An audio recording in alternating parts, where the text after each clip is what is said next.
So for those of you who don't know me, I'm Dr. Haili Hughes. I am Director of Education at Iris Connect. I have a real kind of stake in the coaching and mentoring game.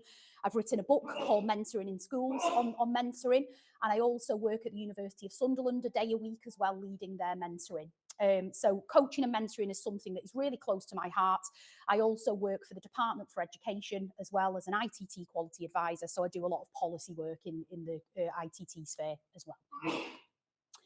So is the answer to teacher retention, teacher agency? I think so, and I hope by the end of this presentation you'll be able to agree with me. So to start off with, I want to set the scene for what's going on in the teaching world, and it's probably going to be a little bit depressing, this, colleagues, but I have to tell the truth. We're currently in a teacher recruitment and retention crisis at the moment, and unfortunately, this is resulting in 1 in 3 teachers not making it 5 years in the classroom, and it's also resulting in 40,000 teachers leaving the profession last year. Many of those were experienced teachers as well, and we'll delve into that a little bit later as well. So the DFE and lots of policy think tanks, NFER, EPI, etc., have done lots of work on this idea of recruitment and retention. But for me, I think we're missing the mark a little bit here, and actually we should be flipping the narrative and talking about retention and recruitment instead a little bit more. Because for me, my real kind of passion lies with keeping experienced teachers in the classroom and how we can go about that. Like some others of you sat here today, I probably am a casualty of teacher recruitment and retention. I did almost 20 years in the classroom, and I left the classroom in 2021, just after COVID. So I am these experienced teachers who I'm talking about today. This is why I'm so passionate about it. So why do we need experienced teachers? There's many, many reasons. For me, experienced teachers are the stalwarts of the school. They come in day after day, doing the business, making an impact with our kids. They're also really, really important in terms of being mentors and coaches for new teachers as well. Their job is really, really key. But actually, experienced teachers are much more than just mentors of ITT students and ECTs. What experienced teachers have is that implicit, tacit knowledge that actually you can only gain with experience.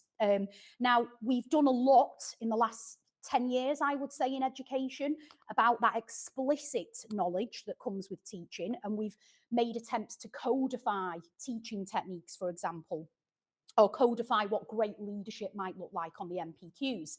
What we don't do as well, actually, is this implicit stuff, and we haven't managed to codify that because it's really, really difficult to do so. And Tom Rees, who was formerly at Ambition Institute, but is now the CEO of Ormiston Academies Trust, wrote a brilliant paper with Jen Barker, I think, a few years ago on tacit knowledge transfer for Ambition Institute. And if this is something that you're interested in, I would definitely say have a look at this paper. And some of kind of the key insights from that paper I've put for you on there, but I'll kind of summarise them. What Tom Rees and Jen did is they looked at this difference between tacit and explicit knowledge, and how we're really great in education of codifying the explicit knowledge, but actually not so great at doing the tacit knowledge. And it's actually the tacit knowledge that makes experienced teachers so effective. And it's really, really important that we begin to think about how we can pass this knowledge on to new entrants into the profession. They also talk in this paper about some of the big challenges in doing this, and there are plenty. So transferring that tacit expertise from those really experienced teachers who've been in the classroom with that real longevity that we need to less experienced staff is very, very difficult. And there are many reasons for that. One is that it's difficult to articulate. And the other reason is that it actually requires ongoing observation, reflection, and practice to actually be observed by others. And one thing we are in schools is very time poor, actually. So how do we enable that to happen? That's the difficulty. It's the golden question. And Dylan William talks a lot about loving the one you're with when it comes to teacher retention. And I don't think at the moment experienced teachers feel that loved, I would say. Very recently, early career teachers have seen an 8.9% increase in their salary. Experienced teachers have not been kept in line with that. because those teachers who've got more than 5 years of experience only get 5% more rather than 8.9%. So we're in a position now where we've got new teachers coming into the profession, some of whom are earning only £1,000 less than people who've been in the classroom a much, much longer time. So although no teachers come into this job for money, let's face it, we come in because we want to make a difference. Money is important, especially in a cost of living crisis. And a lot of experienced teachers feel forgotten and like they're just being taken for granted, essentially.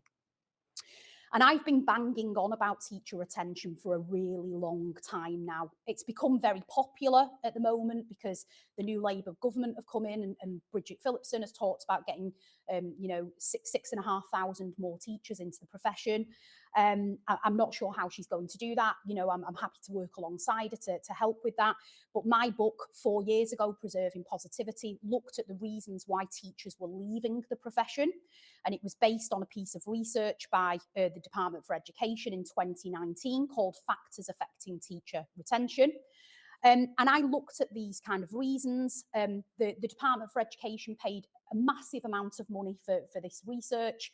They could have bunged me £10 and I probably could have told you the reasons.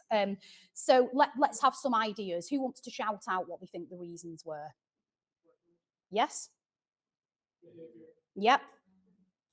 Anything else? Yeah? Parental complaints and parental aggression. Yeah, bingo. We've got a full house. So yeah, that was pretty much it. These reasons aren't new. As I said, I've been out of the classroom since just after COVID. I'm in 150-ish or so schools a year, going in and working with teachers. I believe it's got even more challenging since then, particularly in terms of behaviour of students and vexatious complaints as well from parents.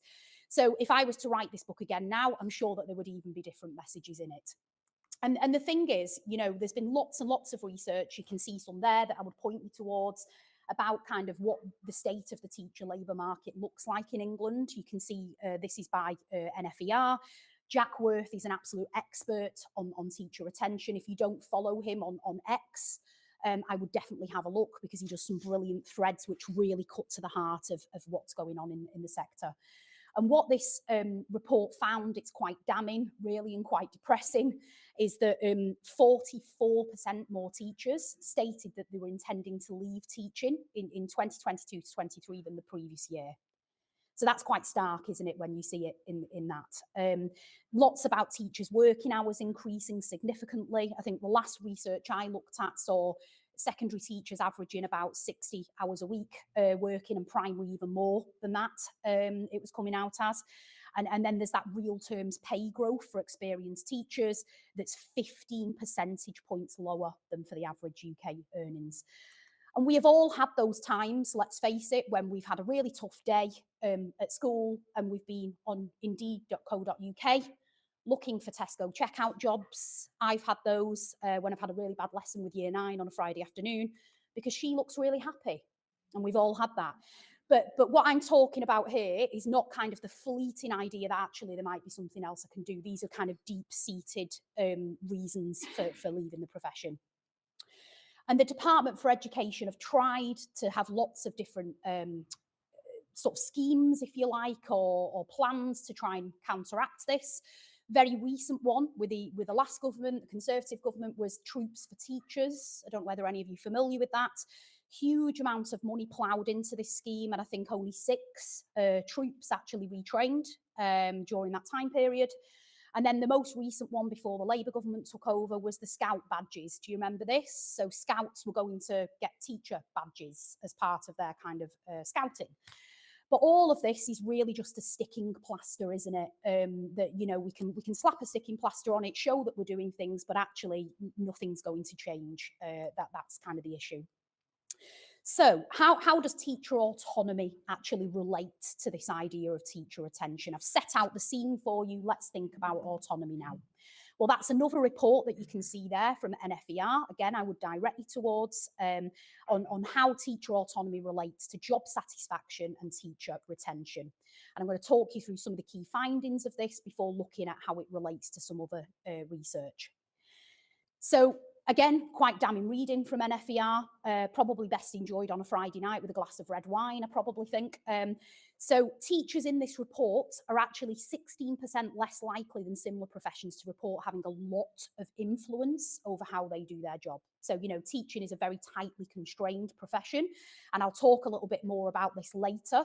Of course, teachers should have standards. We are public servants, we need accountability, but a lot of teachers say that they feel quite micromanaged within their positions.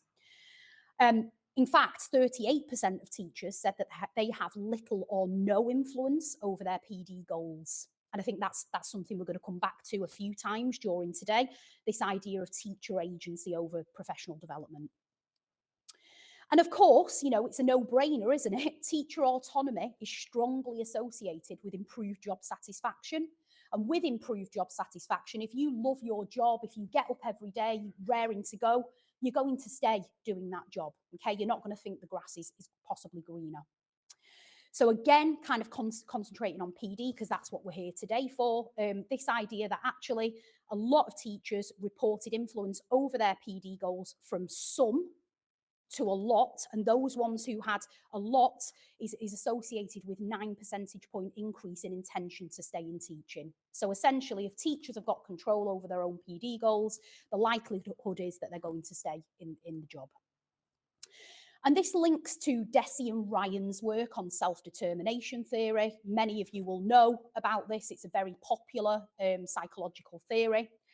And what Deci and Ryan say is that there are two types of motivation. There's your intrinsic motivation and there's your extrinsic. And obviously there is extrinsic motivation in teaching to do with kind of, you know, our rewards that we get from seeing kind of students do well, from outcomes, all of those things. But a lot of the motivation that we see in teaching is more intrinsic. So it's that idea of actually how are we motivated intrinsically to kind of help students, and what does that look like? And what Deci and Ryan say is that if we have a lot of intrinsic motivation, what we need to have is three things: competence, autonomy, and relatedness. And these are things that are coming up again and again and again in my research at the moment when I'm interviewing sort of 200 plus teachers for a book I'm writing on teacher retention. So they're coming up again and again and again. So if we rely on intrinsic motivation, that's much more likely to lead to high well-being in teachers and job satisfaction. Whereas if we rely on extrinsic motivation, that can actually risk undermining teachers' sense of feeling trusted and their own intrinsic motivation as well. So if it's this constant kind of drive on results and a teacher being worth only their kind of monetary value in terms of results, then that's going to lead to disengagement, burnout, and leaving. And we saw that in that 2019 research from the DFE as well. One of the big things that was driving people out of the classroom was accountability. And too much accountability of having to kind of talk through the minutiae of what every single student was getting and why they weren't getting those targets. And I think a lot of schools have come a long way and they've decoupled coaching from performance management and results, but some schools I go into are still doing that, and it can be quite harmful for teachers' morale. So let's look at each of those three things in a bit more detail. So when we talk about autonomy, this is something I'm going to come back to later. I actually prefer the term agency, and I'm going to talk to you about why. So what can we do to help teachers become more autonomous in our schools? Well, we can encourage professional choice, PD in particular. So this isn't about teachers going on yoga retreats or things like that. This is actually about teachers deciding with the agency and autonomy what's going to make the biggest difference to my effectiveness as a teacher, and having the support of a leadership team to help them do those things, engage with it. Collaboration comes up on every meta-analysis I think that's ever been done. You know, look at Hattie, etc., as one of the things that actually makes a real difference in terms of teacher professional development. And collaboration when it comes to autonomy is more looking at actually how do we promote collaborative decision making. So it's about how do we involve teachers in the decision making process in schools. It's not top down, it's done with, not done to. And then how do we support innovation? So providing teachers with a psychologically safe environment, and again, this is something I'll come back to later, with the freedom to take calculated risks, to experiment with strategies in their classroom. So on to competence. So again, back to professional development, how do we design professional development sessions that are relevant and practical for teachers? And I think we've come a long way in schools in terms of this. And certainly the Education Endowment Foundation's report on PD mechanisms has helped with this, 100%. But actually, I still meet teachers who sit through PD sessions and come out and fail to make that bridge between the notes that they've made and the things that they've seen and practice. So how do we bridge that gap? How do we make it relevant? How do we make it practical? We've got to provide constructive feedback. Links very much to the instructional coaching we'll be talking about today, because that constructive feedback helps teachers to feel capable and respected. And that's really, really important. And how do we celebrate successes? How do we recognise both the small and the big wins that teachers have? And then the last one, which is something I'm writing a lot about at the moment and I'm very interested in, is this idea of belonging and relatedness. How do we build that supportive culture in a school, which is tangible, which is the way we do things around here? In a supportive, tangible culture, staff feel comfortable sharing their ideas with colleagues. How can we create a sense of belonging and reduce isolation through that mentorship and coaching that we can have in schools, both formal and informal? And a few years ago, I wrote an article for the TESS about the demise of the staff room. This was in 2019, so a long time ago now, and I could see it coming already, and how the demise of the staff room actually had bigger implications than just a place that teachers sat and had lunch together. Because I could see that this was going to lower that sense of community in schools. Because when I first started teaching nearly 20 years ago, I absolutely loved going into the staff room and having those kind of informal coaching conversations with what I would now call the old timers, who I am now an old timer. It creeps up on you, quite terrifying. But, those things matter when it comes to belonging, when it comes to that sense of community. And it's one of the things that I miss about being a teacher, even bumping into pupils in, Asda while you're buying, gin or something completely inappropriate. But I do miss that kind of sense of belonging, that sense of community, of being somebody and meaning something in that community. Really important. And then team building as well. Increasingly, I go into schools and departments are very insular and very isolated because they will have their own staff rooms. So I'm an English teacher, so they'll have their English staff room, their maths staff room.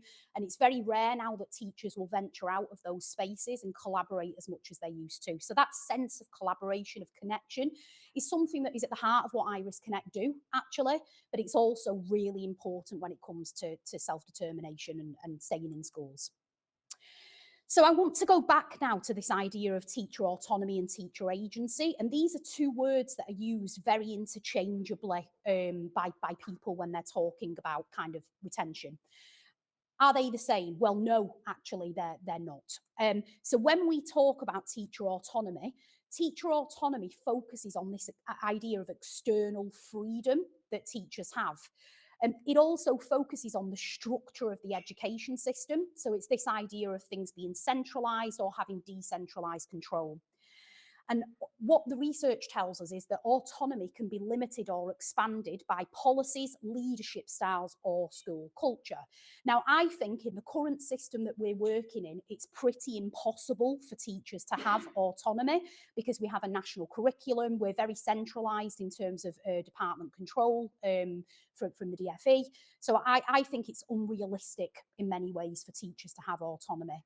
And by the way, what teacher autonomy doesn't mean is teachers choosing their own adventures, like those books from the 80s where, you chose something and you went to page 11. Or it doesn't mean teachers going to the pub at lunchtime or having a fag in the staff room, although both of those things did happen when I first started teaching. That's how old I am. It doesn't mean that. That's not about what teacher autonomy and agency is.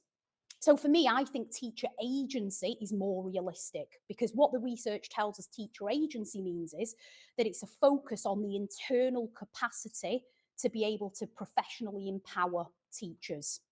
So it's not this idea that, if things are codified, teachers have no agency. That's not what I'm talking about. I think it's really important to have a culture, a way of doing things, an element of codification, but it's teachers having the professional empowerment to be able to choose when to deploy those strategies, why and how.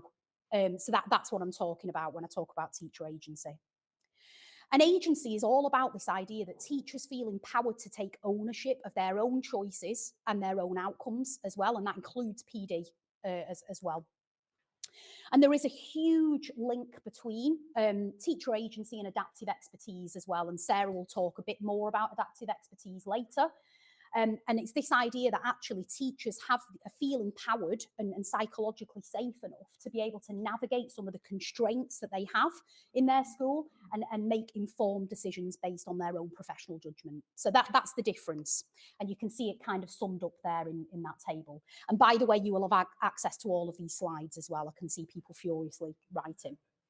So it's this idea essentially that teachers are empowered, they have the capacity to take the initiative and influence decisions in their school, their voice is heard. There is this motivation to act. Teachers want to get better because they see the value in it as well. Oh, the screen has suddenly changed. So, you know, in a broader kind of more encompassing part of it, it's got a lot to do with professional identity and impact as well. And if teachers have a strong sense of professional identity, they also feel competent, motivated, and autonomous as well. So why would we bother with teacher agency and autonomy? Well, there's many reasons why it's important. You can see it kind of highlighted here. Again, we go back to that idea of increased motivation, which leads to job satisfaction and retention. It really helps teachers to be able to adapt their professional development to the unique, persistent problems and needs that they find in their classroom, because it instantly becomes more relevant. And you know, some of the things we'll be talking to you about later on with our new product launch is all about these ideas of the big challenges and problems that teachers face and how we can help coaches solve those later on as well. And obviously, really importantly, we need to build that culture of trust and professionalism that having that sense of teacher agency has in a school. So Mary Myatt terms it, basically, she can say it miles better than I am. She's brilliant at sound bites. This idea of humans first, professionals second, and that's what it's all about. And the teachers that I've spoken to for my book, over 200 of them now, have all talked about that sense of working with leaders who see them as people and then professionals as part of that as well. And a lot of this links to the work of Amy Edmondson, who I'll talk about a little bit later on as well. And I first came across Amy Edmondson, she's a psychologist in America, through reading Sam Crone's brilliant book, The Power of Teams. So again, a great book for you to have a look at if you've not done so already. And what Amy Edmondson talks about is this idea of low psychological safety versus high psychological safety. And if you're in a school that's got low psychological safety, you might find all of these things here. And I have worked in a school like that. Indeed, Preserving Positivity was all about me being bullied by a leader at a school where it was quite toxic, and how I kind of managed to stay resilient. And there's, you know, a lot of these will be familiar to some of you if you've worked in those environments. Whereas high psychological safety is more linked with this idea of kind of high trust and people learning together. There's still challenge, you know, that's really important, but it's balanced against kind of innovation. So that kind of challenge and support is at the right levels when it comes to high psychological safety. And Amy Edmondson's research was really interesting because it wasn't in schools. She worked in accident and emergency departments in America, and she went and she looked at the most effective accident and emergency departments. So I guess the ones that had the highest rate of non-mortalities or saving people. And she found that it correlated, the best A&E departments correlated with the ones who had reported the most mistakes. And I found that really interesting.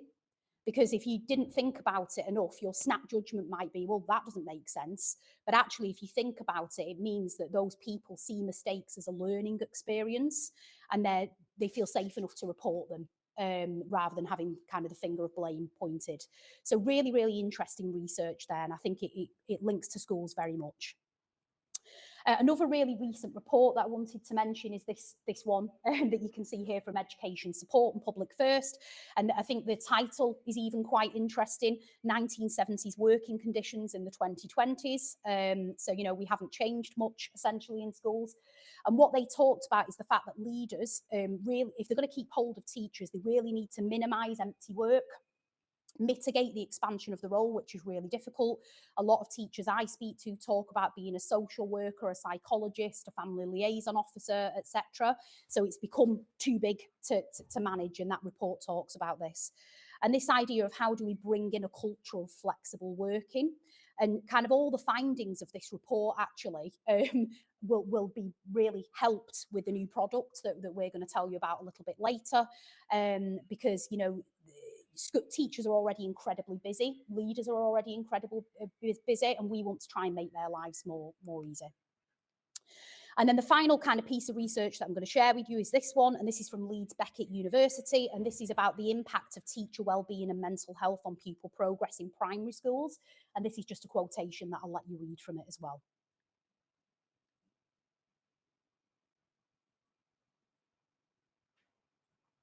So that will come as no surprise to you, I'm sure. And there's been a huge focus on teacher wellbeing in schools in the last few years, where, you know, I go into a lot of schools and I will see wellbeing policies, etc. And they might include kind of forced fun on the staff, as I used to call it. So we used to have a Wednesday every half term where we would do forced fun. And that might be yoga or an Avon lady coming in and doing hand cream and things like that. Or the most traumatizing one for me was a bike ride where I was stuck behind the head teacher in Lycra. So that was fairly traumatizing.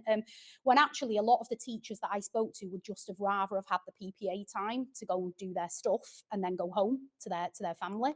Or cakes in the staff room. I like cake. This body testifies to that. However, you know, lots of these things are nice, but unfortunately, if we've still got 5 parents' evenings in a half term and mock marking over Christmas, these are actually laminated, not lived. And that's what I see a lot in schools. So what are the tangible things that school leaders can do? You've got some ideas there, and these are things that work for me when I was a school leader. So I see lots of staff surveys being done in schools and trusts, but actually, do staff actually know what happens with the results of those staff surveys? Sometimes not. So it's this idea of, you know, you said we did, and making it really visible what's been implemented as well. I think sensible marking policies are really, really important. Do we have any other English teachers in the room? Hashtag me too. Yes, we have the worst marking. I do not care what anybody else says. I used to line manage science when I was a assistant head, and they used to moan about their 6-mark question. And I was like, hold my beer, here's our 40. You know, I think sensible marking policies are incredibly important. It's really important that leaders know about what are the pinch points in the academic year, and to safeguard those staff who have really, really heavy marking loads at those times. Lots of meetings that I used to be in when I was a teacher and a leader could have been an email. In fact, I got a kind of anarchic pen that said exactly that and used to click it like this. So, you know, can you work with leaders to help them put things into a bulletin that's there for anybody to see at one time, rather than spending your meetings, which should be really important strategic teaching and learning time, doing kind of logistical things. It's a waste of the time. I think setting expectations with email is really, really important as well. Some schools will put things at the bottom of emails like, you know, my working hours are X and this, you know, so please don't expect a reply when out of this time. Some schools have a blanket ban on emails after working hours, full stop. So it's about setting out your stall and kind of sticking to it so that there's consistency and staff know what the expectations are. And then this might be popular with some people, it might not be with others. I think what we need to do is implement a parental behaviour policy or a parental charter, because too many times now I'm seeing teachers being verbally and sometimes physically abused by parents.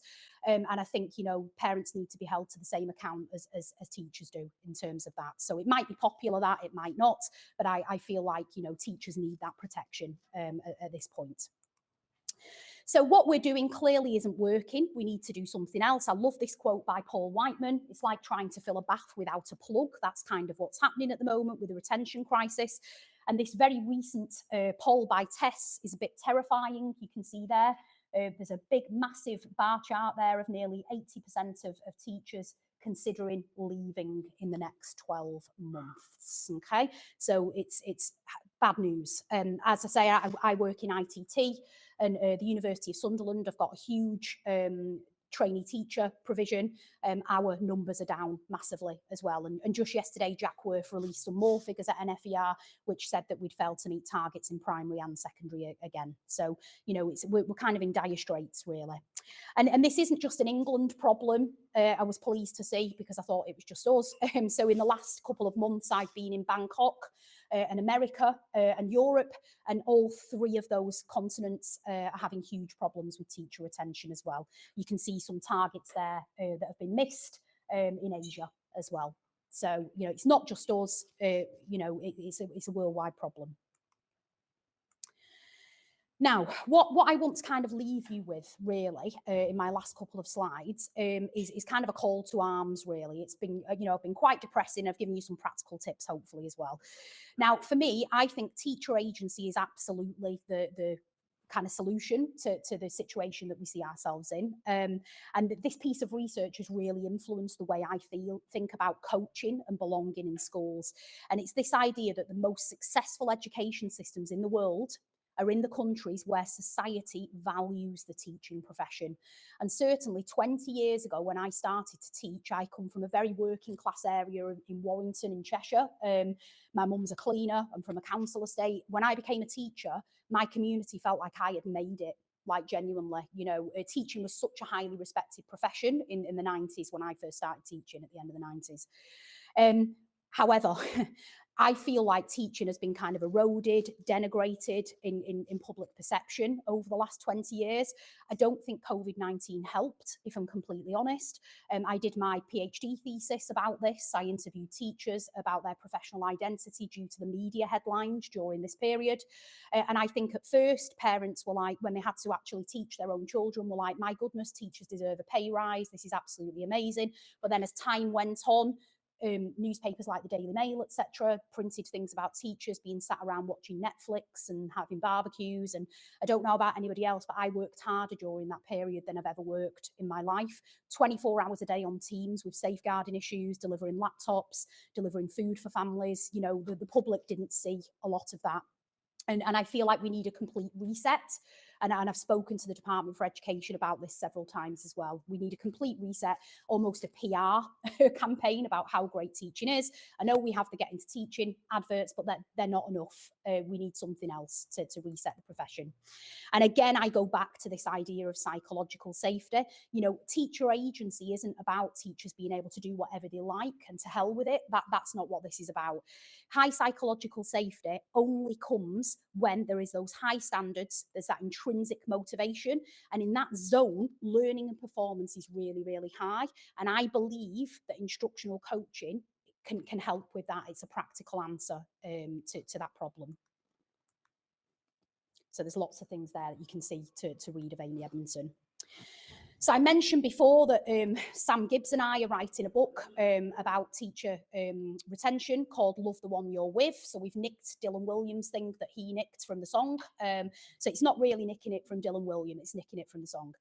And I just wanted to share with you some of the early findings of this research, because I think it will set us up for Sarah's talk on adaptive expertise a little bit later on.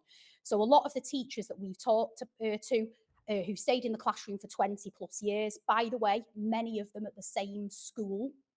So I would say probably 60% of the teachers that we've spoken to have gone from being an NQT 20 odd years at the same school, because the school that they found, the conditions were right for growth. So not one of them has mentioned money. That won't come as a surprise to you. So none of them have said, I'm not paid enough, okay? Because a lot of teachers go into the job because they have a moral kind of longing to make a difference, a love for their subjects if they're in secondary as well. So some of the things that have come up on this are this idea of feeling competent. So feeling like they're doing a good job, like they're always willing to improve. They have this kind of thirst and growth for learning. They know that the job of a teacher is never done. You can never say completed it, mate. You know, you're always learning, you're always refreshing.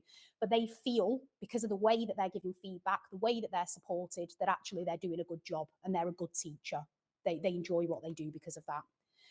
This idea as well of having kind of professional respect has come up time and time again, and whether that be from parents, from other leaders, other teachers in the school, the children, it's this idea that actually I'm a professional, I'm well respected, and then that makes a huge difference to them as well. Community came up, this sense of belonging that I talked about before, that teachers working in these schools who feel this sense of satisfaction, who are able to stay, feel part of something bigger, like they're part of a team and they're making a difference. And then finally, reflection. A lot of the teachers that I spoke to are given the time and the space to critically reflect on their own teaching as well. And I feel like because of the time pressures in teaching as well, and because of sometimes quite overly directive instructional coaching programs, that teachers don't have that time to reflect anymore. It's almost kind of gone out of fashion. But all of these teachers really, really relied on that time and that space to do it, a structured reflection, if you like, about their teaching. So this book will be out next year. Bit of a plug there, I might as well, and some really interesting findings in it. Love the one you're with. Why teachers stay and what we can learn from them. So to summarise, I think school leaders have got a really, really hard job at the moment. I'm in the middle of doing my MPQH at the moment. And the MPQH doesn't teach you any of this stuff. It's all really useful stuff, but it doesn't teach you that human side of leadership. And I think you have to learn that on the job. And head teachers especially have an incredibly difficult job. They're sat in the chair. I can't even imagine the amount of pressure that they have. But the school leaders that are working with heads, there are some really tangible things that they can do to try and increase teacher agency and help teachers stay in the profession. So one of the things is to create that supportive, collaborative culture that values continuous improvement. And of course, we can do that through instructional coaching, if instructional coaching is done in the right way, with that partnership model with teachers being able to steer their own professional development. It's about providing relevant and actionable PD that aligns with teachers' interests and needs, those persistent problems that they face on a daily basis in their classroom.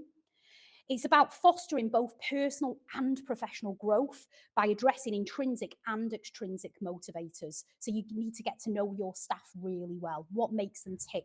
What is the professional kind of capabilities that they have? I remember when I was a head of English and I had no idea that some people in my department had like masters in Victorian literature or, you know, wrote fiction as a hobby. We're sat often in schools on a treasure trove of expertise that we have no ideas about. It's about knowing your staff and giving them the wings to help them fly, basically, in their PD. And then it's about offering constructive feedback. And again, all of these things can be done as part of an instructional coaching program. So hopefully that's given you a few tangible ideas, as well as talked a little bit about research. And I think hopefully it's set us up for Sarah's presentation a bit later on adaptive expertise as well. So thank you so much for listening.